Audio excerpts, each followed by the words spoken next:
सबको जय मसीह की। आइए हम बाइबल में से वचन देखेंगे। यीशु का दूसरा आगमन।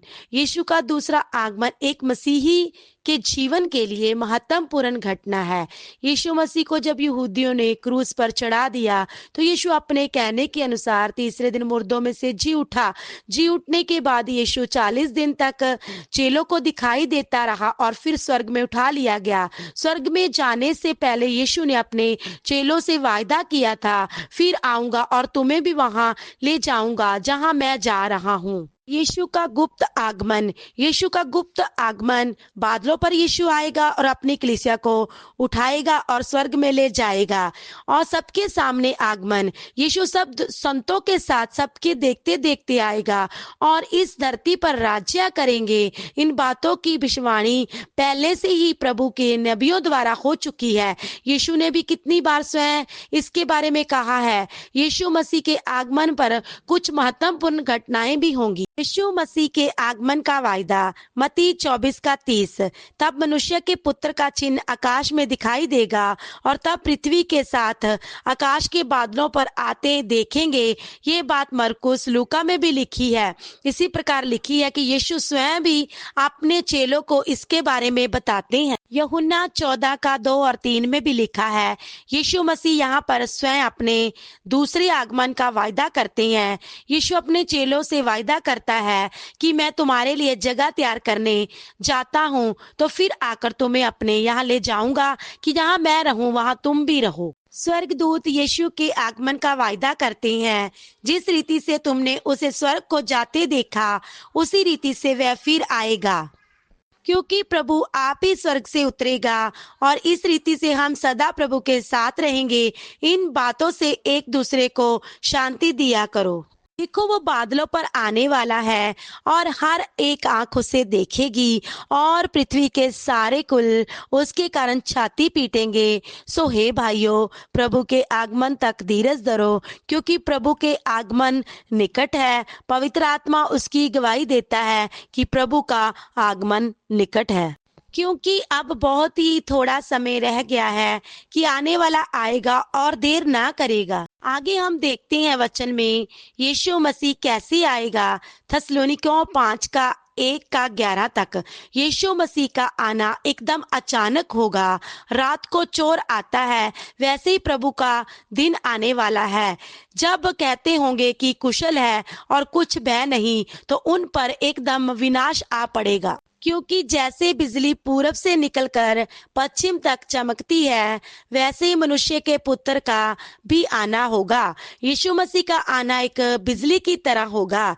जिस रीति से तुमने उसे स्वर्ग को जाते देखा है, उसी रीति से वह फिर आएगा। जैसे यीशु मसीह चेलों को देखते देखते बादलों में ऊपर उठा लिया गया, उसी रीति यीशु मसीह बादलों पर और सबके देखते देखते फिर आएगा। तब वे मनुष्य के पुत्र को सामर्थ और बड़ी महिमा के साथ बादलों पर आते देखेंगे। यीशु मसीह जब पहले इस संसार में आया था तो अपनी पूरी महिमा स्वर्ग में छोड़कर आया, लेकिन अब यीशु मसीह सामर्थ और बड़ी महिमा के साथ बादलों पर आएगा। अभी यीशु की आगमन के दो पहलू हैं। एक तो गुप्त आगमन, जिसमें सिर्फ पवित्र लोग ही उसे देखेंगे, लेकिन दूसरी भाग में हर एक आंख उसे देखेगी। इस प्रकार यीशु का आना होगा। यीशु मसीह जब पहली बार इस दुनिया में आए तो उन्होंने सारी मानव जाति के पाप को अपने ऊपर उठा लिया, लेकिन अब दूसरी बार यीशु पापों को उठाने के लिए नहीं आ रहे। प्रभु अपने लाखों पवित्रों के साथ आएगा। यीशु मसीह अभी बादलों पर अपने लाखों पवित्रों के साथ आएगा। सो जब तक प्रभु ना आए, वही तो अंधकार की छिपी बातें ज्योति में दिखाएगा और मनों की मोतियों को प्रकट करेगा। तब परमेश्वर की ओर से हर एक की प्रशंसा होगी। अभी यीशु मसीह हमारे पापों को उठाने या हमारी कमियों को छिपाने के लिए नहीं, बल्कि हर एक के मन की मोतियों को प्रकट करने के लिए आएगा। यीशु मसीह के आने पर कुछ महत्वपूर्ण घटनाएं। जब यीशु मसीह आएगा तो जो भेद सनातन से छिपा हुआ था, जो उसने अपने भविष्यवक्ताओं को दिया, पूरा हो जाएगा। जो नबूवतें यीशु मसीह के विषय में की गई थी, वह पूरी हो जाएंगी। हमारा सब देश स्वर्ग पर है, बाट जो रहे हैं अपनी महिमा की देह बना देगा। कि मुर्दे किस रीति से जी उठते हैं, क्योंकि अवश्य है कि नाशवान देह अविनाशी को पहन ले और ये मरणहार देह अमरता को पहन ले। यीशु मसीह जब बादलों पर आएगा तो उसके लोग अपनी पूरी महिमा में प्रवेश करेंगे। यीशु मसीह की कलीसिया बादलों पर उठाई जाएगी। जो मर गए हैं वो पहले जी उठेंगे और जो अभी जीवित हैं वे सब बादलों पर जाएंगे। ये नाशवान शरीर अमरता को पहन लेगा। जब यीशु मसीह बादलों पर आएगा तो हम जो जीवित हैं सब बदल जाएंगे और हवा में प्रभु से मिलेंगे। उस समय यीशु का ये गुप्त आगमन होगा। केवल कलीसिया या दुल्हन ही यीशु को देखेगी। हमारी शरीर की देह आत्मिक देह में बदल जाएगी और ये क्षण भर में पलक मारते ही होगा, पिछली तूरी फूकते ही होगा, क्योंकि तूरी फूकी जाएगी, क्योंकि मांस और लहू परमेश्वर के अधिकारी नहीं हो सकते।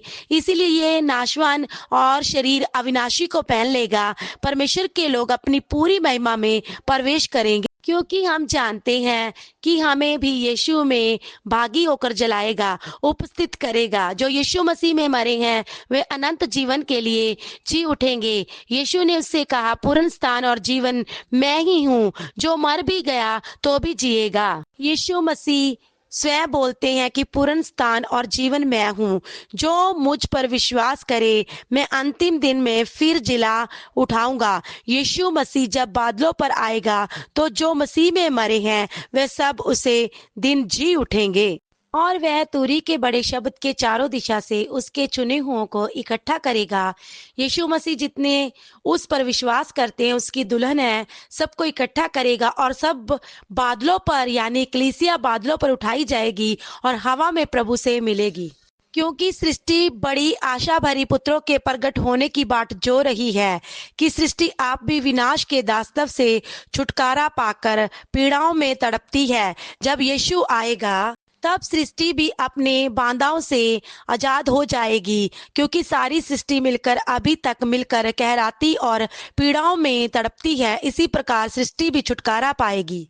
सृष्टि अपने बंधनों से छुटकारा पाएगी जब यीशु आएगा।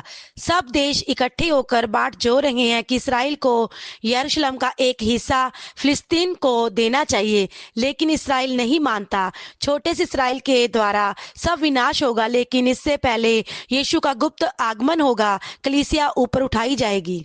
जो यरूशलेम के ऊपर चढ़ाई करेगा सब नाश होगा। उस घटना के साथ ये वचन भी पढ़ते हैं, हिजकिय्याह 38 का 14 से लेकर 16 तक। यरूशलेम के खिलाफ रूस इकट्ठा होकर आएगा, तब एक बड़ा भूचाल आएगा जमीन में, समुद्र में। इस घटना के साथ ही विरोधी मसीह खड़ा होगा। तब वह बोलेगा कि हम सब आगे को ना लड़ें। तब इसराइल भी इस शांति में शामिल होगा। वह शांति बोलकर आएगा, लेकिन उससे पहले कलीसिया उठा ली जाएगी। कलीसिया उठाए जाने के बाद ही विरोधी मसीह आएगा और इस धरती पर 7 साल राज्य करेगा। जैसे दानियल में लिखा है, 7 साल विरोधी मसीह राज्य करेगा। पहले 3.5 साल बहुत शांति रहेगी, लेकिन बाद में 3.5 साल बहुत सताएगा। तब इसराइल को बहुत सताया जाएगा।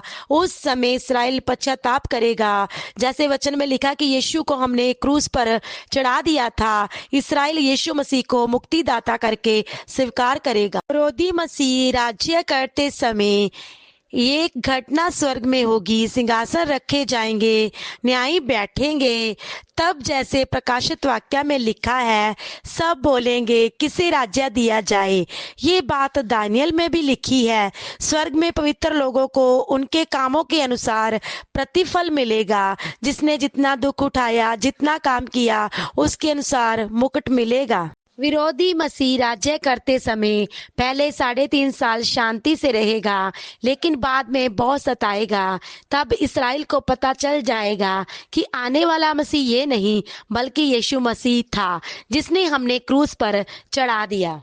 उस समय मूसा और एलिया आएंगे और उनके द्वारा इसराइल के घराने के 1,44,000 लोग बचेंगे और वे पूरी पृथ्वी में प्रचार करेंगे और बाद में वे सब मारे जाएंगे।